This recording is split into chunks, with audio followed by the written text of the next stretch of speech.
Hey everybody, Wheezy here. I just figured I'd make a new commentary now that I'm in full glorious HD. Well, it's not full HD, it's 720. But that's good enough for now. As you may have noticed, video quality has improved. That is due to my new Hop HD PVR that I have purchased.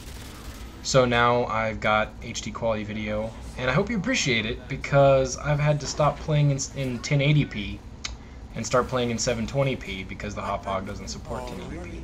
So you're welcome. I figured I got the HD and managed to start recording in HD right as I hit my first Prestige.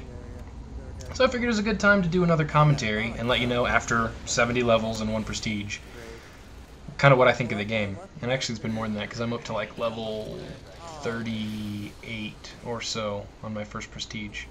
So after some decent time with the game, kind of what's my thoughts on it. I guess starting with going Prestige, I didn't Prestige in Call of Duty 4 because I liked all the guns and there was no reason to Prestige other than an icon. But in Modern Warfare 2, I figured even though I'm going to like all the guns and stuff, I better Prestige just so I don't get bored, because for a while with Call of Duty 4, I played it for a long time and then just kind of gave up on it for a few months. And then when my friends started getting back on Xbox Live, and actually it was after World at War came out, we played that a little while and we were like, man, this is shit, let's go back to Call of Duty 4. So I actually Prestiged twice, I think, in World at War before we just basically completely gave up on that. So I'm Prestiging this time. I miss my ACR. That's probably what made me the most sad about Prestiging. But it's going alright. I was really annoyed until I got back up to level 30 and got my stingers back because, man, without those stingers, if you don't have teammates that'll take out air support, it can be annoying. But luckily, I had teammates that were pretty good at that. Even though I got a little testy with them once because I got shot by air support like 4 times in a game, so I started yelling at them for not shooting down air support. Mainly because I get raged out, because I'm an idiot. But that aside, I guess it's a good segue into the first topic I want to cover in Modern Warfare 2. Bullshit! Things that are bullshit with Modern Warfare 2. It's not all going to be things that are bullshit, but things that perhaps I think aren't bullshit that most people do think are bullshit. So on that segue, let's start with the Killstreaks. A lot of people say that the Killstreaks are overpowered. And the Killstreaks are very good. They are really nice. I won't argue with that, but I actually started out thinking they were overpowered as well. And then it got to the point where I unlocked the stingers for the first time. And my teammates had stingers. And then you start to realize that the air support... I got a little distracted there watching the guy doing the javelin glitch. Oh, I'm sorry.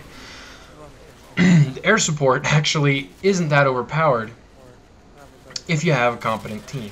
And so it's a good reward for getting a high kill streak that can be very easily ruined by a good team shooting it down. I can't count the number of times my team has seen a chopper gunner coming in or a pave-low, and as soon as it shows up, it's shot down. So I'm sure that pisses off the people who get them. But that's kind of the idea, is it's a good kill streak, but there's a very good counter to it. And the stingers are probably the, I don't want to say best secondary weapon, the most necessary secondary weapon in the game. If you don't have at least 1 or 2 kits with stingers, then you're going to have problems. I have 6 kits now since I'm Prestige. I think I have stingers in 4 of them. And that's actually the same as what I had before I Prestiged. Out of my 5 kits, the only one didn't have a stinger as a secondary weapon was my sniper kit. And that's because at close range I really needed that secondary weapon. So use your stingers, take care of those kill streaks. And you'll notice if people have been going for the nuke challenges lately, you know, the easy setup of Harrier, Chopper Gunner, Nuke is not as easy as it used to be because Harriers get shot down instantly now. And Chopper Gunners get shot down very quickly by competent teams. You'll come up against a team every now and then that doesn't have stingers and your Harrier will just rape, and then your Chopper Gunner will come in and rape them even harder. And then before they've really realized that they're bleeding from the ass, your nuke has showed up. So you can still get those now and then. It's just not as common as it was when it first started. So that's kind of my opinion on Killstreaks and all that. Let's get to something that's actual bullshit, and that will be the Akimbo 1887s. And I've seen these a lot, as I'm sure everyone has. And they are ridiculous. They're a combination of ridiculous for several reasons. One is their extreme range, which by itself isn't as big a deal except for their extreme power, which is a one-hit kill out to a ridiculous range for a primary weapon, much less a secondary weapon. And then you couple that with their accuracy shooting from the hip, because obviously it's Akimbo, you can't aim down the sights. You can fire the Akimbo 1887s in the general direction of the enemy and get a kill from 50 yards away. It's ridiculous. You can't do that with... I'm trying to think. You can't do that with any other weapon in the game, except maybe the AT4 or the RPG, and that's ridiculous, because that's a secondary shotgun. So the problem with those is easy to fix. Don't allow Akimbo on the 1887s. You could reduce its range and its power, but there's no reason to have Akimbo shotguns. There's no reason to have Akimbo anything in this game, but Akimbo shotguns is ridiculous on a fundamental level.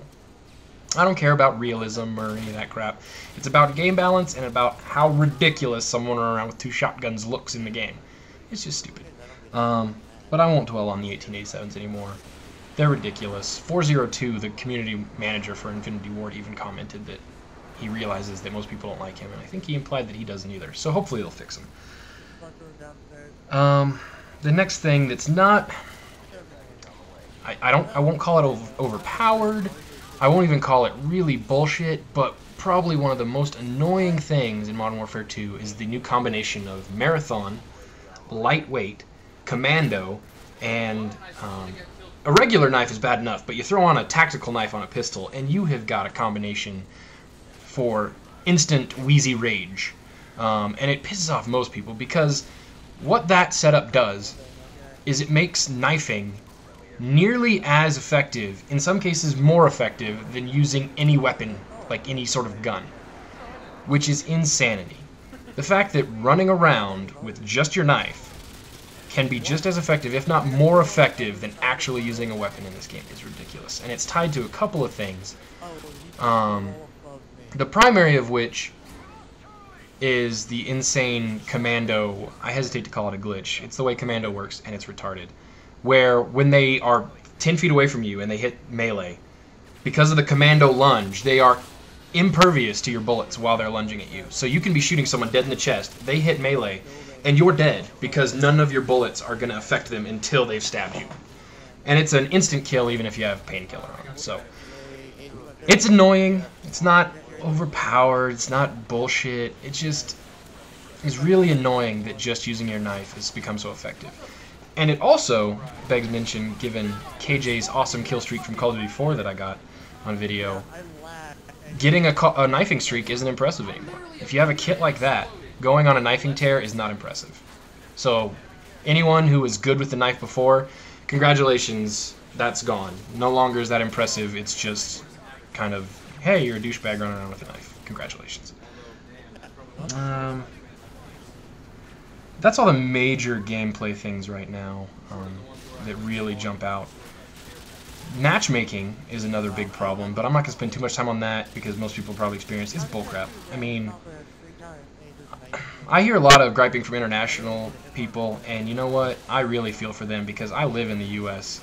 and play with people in the U.S., and we still get shitty connections, so I can only imagine what it's like playing internationally.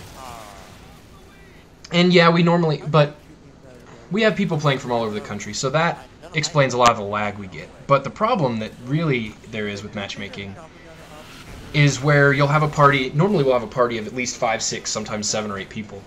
And it's really hard to just get into one game altogether. We'll join a game and 3 or 4 people will just not make it in. Or it'll put people in different games. Or, you know, it'll just throw everyone out of the game. And it's just like, oh, sorry, go fuck yourself. It's ridiculous. I don't understand how... I'm a computer engineer, and I don't understand on a networking level how they could screw that up. But they have, and it's stupid. But, enough of that. I'll list my favorite stuff real quick for Modern Warfare 2. Going through Prestige the first time, I've already mentioned it, the ACR. I love that gun. In my opinion, there's not really another assault rifle that compares to it. The FAMAS is basically the M16 from Call of Duty 4, with the exception that it's not quite as good a shotgun as the M16 was in Call of Duty 4. And the M16 in Modern Warfare 2 has actually been reasonably balanced. It's not as good as it was in Call of Duty 4, and it's not as good as the FAMAS. So that's kind of annoying. They nerfed the M16 and bumped it up a bunch of levels, and then they created the FAMAS and gave it to you immediately. I'm out of time here, so actually I will stop there. So yeah, thanks for watching my videos. There will be plenty more coming, and hopefully I'll put more of these commentaries together. I just don't always get to them.